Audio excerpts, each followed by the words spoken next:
Eu já assisti o Wicked na cabine de imprensa que teve aqui em São Paulo e no vídeo de hoje vou falar o que eu achei do filme. Bom, uma coisa que me agrada até nesse projeto do Wicked é uma coisa até meio que de concepção, eu diria, que é o fato do filme ser um pouco mais grandioso, ter uma ambição de ser um pouco mais épico, de ser meio que um filme-evento. Esse filme tem 2 horas e 40, né, que a gente pode até discutir se faz sentido ou não essa duração toda, mas eu gosto pelo menos dessa ideia de fazer algo que é um pouco mais caprichado mesmo. A gente tem aí vários relatos aí, por exemplo, de filmes da Marvel que aceleram o processo aí em 1, 2 anos para entregar o filme e acaba sendo feito de qualquer jeito. Pelo menos esse filme ele tem uma carinha um pouco mais de ser um pouco maior, um pouco mais caprichado mesmo, e eu gosto, assim, pelo menos dessa ideia de fazer algo nesse sentido. Por isso que eu acho que os fãs do musical da Broadway vão amar esse filme, porque eles vão ver mesmo aquilo se materializando no cinema, né? Toda aquela história que eles amam. Eu nunca vi o espetáculo, então eu não sei dizer até se ele é muito fiel ao material original, mas eu acredito que seja, eu tenho certeza que quem é muito fã da parada vai amar isso. O diretor desse filme é o John M. Chu, se eu estiver pronunciando certo aí o nome dele.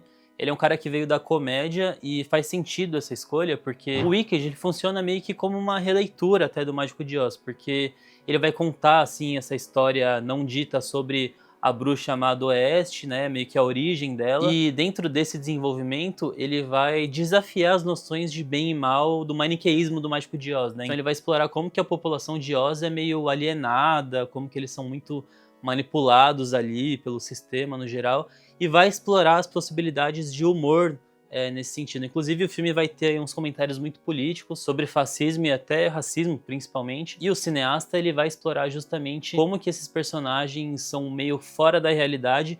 Isso principalmente acontece com a personagem da Ariana Grande, que é a Glinda, né, a bruxa boa, né? Não sei direito como é que fala no Mágico de Oz. Mas ela é essa personagem aí que ela funciona quase que como se fosse uma loira padrão, assim, esse estereótipo dessa pessoa que não reconhece os próprios privilégios. E eu fiquei muito impressionado com o timing cômico da Ariana Grande, assim. Eu não sabia muito bem o que esperar da atuação dela. E eu achei que ela mandou muito bem, assim. Foi muito engraçado. Sempre que ela aparecia na tela, eu sabia que pelo menos divertido aquele momento ia ser. E eu acho que vai render várias comparações aí com o Ryan Gosling como Ken em Barbie, porque é a mesma dinâmica ali de tentar tirar um sarro de uma personagem que tá totalmente descolada da realidade. E a Cynthia Erivo, que é a protagonista do filme, ela interpreta a Elphaba, ela também tá muito bem no filme, mas ela é essa âncora um pouco mais dramática, a atuação dela tem um pouco mais de peso, e as duas se complementam muito bem, assim, no humor e no drama.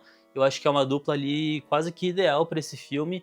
E é meio que o grande ponto, assim, o que mais deu certo nesse projeto como um todo. Mas se o John M. Chu é um bom cineasta pro timing cômico e pra comédia no geral, eu não sei se ele é o cara ideal pra fazer um épico de fantasia. Esse filme até viralizou aí alguns meses na internet, com muita gente falando quão feio ele é, pegando uns planos mesmo do filme e apontando como que a imagem dele é meio lavada, meio cinzenta. É um filme que mesmo colorido, ele parece que não tem cores vibrantes, é sempre uma coisa meio morta, assim, e é uma coisa que realmente atrapalha um pouco o filme, como se o filme não apostasse 100% na fantasia, ele não consegue trabalhar uma imersão mesmo do protagonista com aquele mundo, e ficar com aquela carinha ali de remake live action da Disney, sabe? Isso é uma pena, porque é um cineasta que não consegue fazer o filme virar de fato uma experiência visual como um todo. O mesmo pode ser dito sobre as cenas musicais, porque eu acho que elas ficam muito apoiadas, primeiro na atuação das atrizes, que é muito boa, segundo no bom trabalho do departamento de arte, que tem todo ali